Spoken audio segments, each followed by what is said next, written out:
অনেকে প্রশ্ন করে, হুজুর আমার আত্মীয় যদি আমার সাথে খারাপ ব্যবহার করে আমি কি করব? এবার প্রশ্নের উত্তর নেন।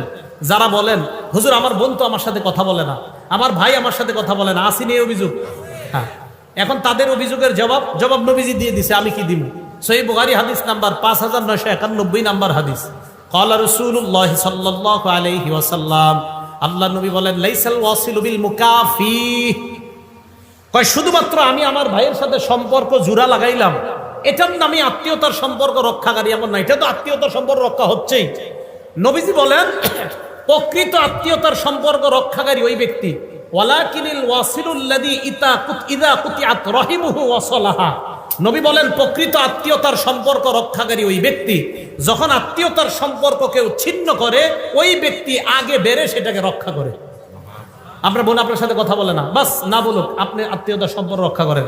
আমি আপনাদেরকে একটা বাংলা বলে যাই, আপনি দেখবেন আপনার ভাইয়েরা বোনেরা আপনারে ঠকাইতেছে, আপনি বুঝতেছেন, এরপরেও আপনি তাদের সাথে সুন্দর সম্পর্ক রাখতেছেন কেন?